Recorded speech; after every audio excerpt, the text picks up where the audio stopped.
labaatanka bisha December maanta oo kale waxaa la aasaasay ciidan booliis Soomaaliyeed oo ahaa kuwii ugu horeeyay ee u dhaqdhaqaaqa arrimaha sugidda amniga isla markaasna noqday ciidankii ugu horeeyay ay dawladda dhexe ee dalku ay yeelato.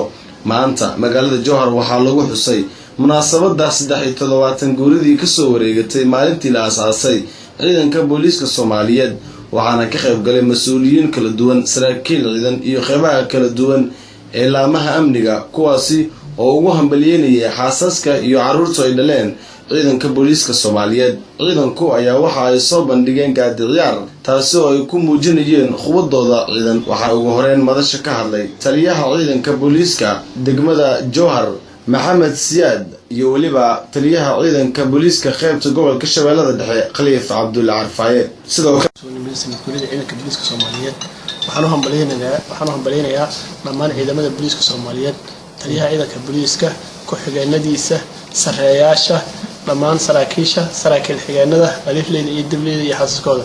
waxaan leeyahay intii dhimatay oo ku dhimatay halkan waqtiga xaadirka jirana Allahu naxariiso, inta ku jiran oo dhaawac ku gaaran Allah caafiyo. waxaan u rajaynayaa ciidanka booliiska Soomaaliyeed guul ayaan u rajaynayaa insha Allah. waa 20 December 2016 waxaa laga joogaa aasaaska ciidanka booliiska Soomaaliyeed. 20 December 43 ayaa la aasaasay. waxaan filaa waa 73 guuro waay sanadkan ciidanka booliiska Soomaaliyeed.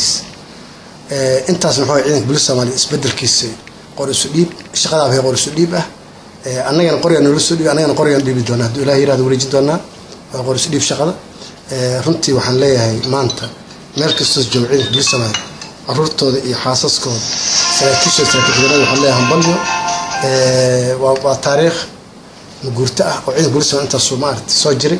waxaa hadlay gudoomiye ku-xigeenka maamulka gobolka Shabeellada Dhexe dhanka arrimaha bulshada Maxamed Sugaal Cusmaan. waxa uu yiri sidan: maanta waxaan u dabaaldegaynaa 73 sano kadib aasaaska ciidanka booliiska Soomaaliyeed oo ah muddo aad u dheer. ilaa intaasna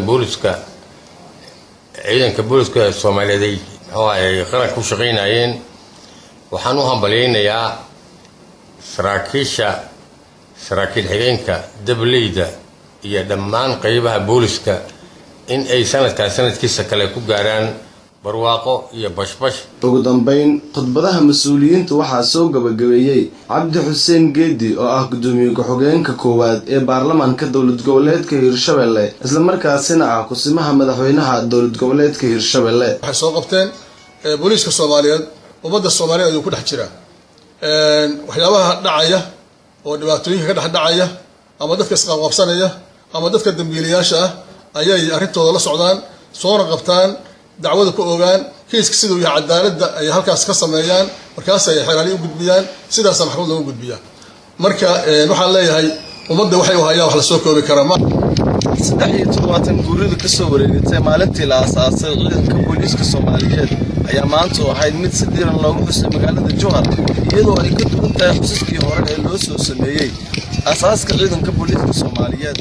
Cabdifataax Axmed Maclow, Cabdifataax Zaki, telefishinka caalamiga ee Bulsho, magaalada Jowhar.